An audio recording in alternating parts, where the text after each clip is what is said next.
something happening here.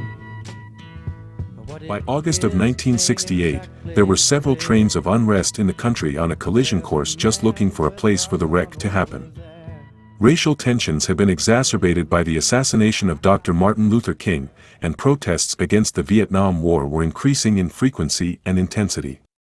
Young men were burning their draft cards, while a few were even leaving the country to avoid being drafted into the military. And the assassination of Robert Kennedy foreshadowed a conflict that would unfold in the ensuing decades and have international consequences. The number of combat deaths in Vietnam had already exceeded that of the previous year.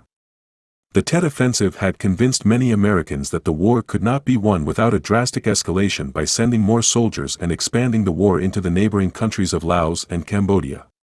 The decision by President Johnson to not seek re-election and the assassination of Senator Robert Kennedy had created a chaotic situation for the Democratic Party as it approached its upcoming convention to nominate a presidential candidate. And on the other side of the world, in Czechoslovakia, what had come to be known as the Prague Spring was about to become the Prague Fall. On the 20th of August, 600,000 troops from the Soviet Union and other countries within the Soviet bloc invaded Czechoslovakia. Earlier in the year, the citizens of Czechoslovakia had elected a reform-minded leader. He had followed up his election by reducing the amount of control the government exercised over its citizens and the economy. The Soviet leadership was concerned that the liberalization occurring in Czechoslovakia would threaten their control over the other countries of Central Europe. They had also calculated that the preoccupation of the United States in Vietnam would keep it from intervening on behalf of the Czechs. Less than a week later, the Democratic Party convened its convention in Chicago to nominate a candidate for president in the November election. Prior to the opening of the convention, several groups had been organizing large-scale protests against the Vietnam War. Initially, the center of the protests was at a large municipal park, but as the Democratic Convention proceeded, the protesters moved out into the streets surrounding the convention venue, as well as some of the hotels where convention delegates and party candidates were staying. At this point, the Chicago mayor, Richard Daley, one of the last of the big city bosses, not wanting his city or the convention to be disrupted by the protesters, ordered the city police to break them up. Due to the media coverage of the convention, the mayhem that ensued between the police and the protesters was watched on television by millions around the country and the world. In fact, the chant, "The whole world is watching," became the iconic symbol of the convention. The end result of a very fractious convention was that President Johnson's vice president, Hubert Humphrey, won the nomination to be the Democratic candidate for president. His opponents were to be Richard Nixon and George Wallace. Richard Nixon was the Republican Party candidate and had served as vice president during the presidency of Dwight Eisenhower. In 1960, he was the Republican presidential candidate for president but lost the election to John Kennedy. George Wallace was a Democrat and had been governor of Alabama. He had already lost several previous bids for the Democratic presidential nomination. Therefore, in 1968, he opted to run as a third-party candidate. George Wallace was a staunch segregationist and infamously known for a line in his first inaugural speech as governor in 1963.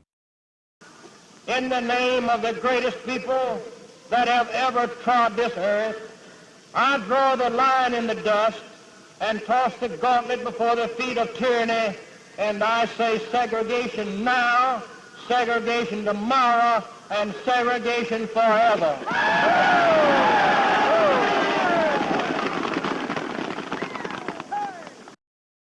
1968 was also an Olympic year, and the Summer Games were held in Mexico City.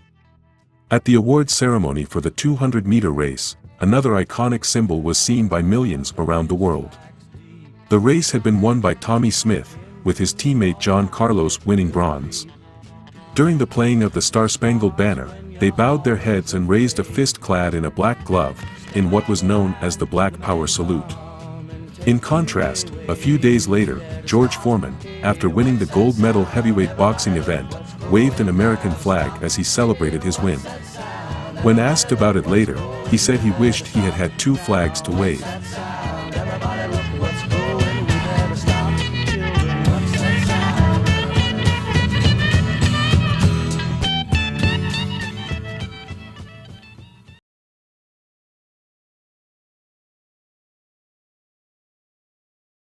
Richard Nixon won the 1968 presidential election and won again in 1972 in a landslide.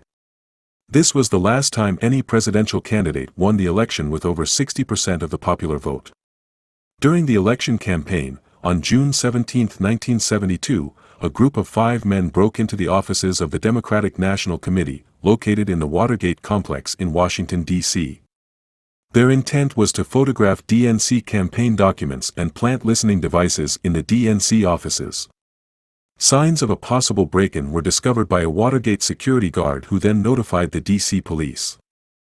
In the course of processing the scene and interrogating the perpetrators, the police discovered they were carrying thousands of dollars in cash, mainly in $100 bills and with sequential serial numbers. This enabled investigators to trace the money back to a covert operations group connected with President Nixon's re-election campaign. With further investigation, trial testimony and the ensuing congressional hearings, it was revealed that President Nixon had personally approved plans to cover up his administration's connection to the break-in. As a result, Nixon was impeached and on August 9, 1974, resigned as president. The first, and as yet, the only president to resign the office. A month later, Nixon was granted a full pardon by his former vice president, Gerald Ford. And the word "gate" has since become the default suffix used for labeling all manner of political scandal.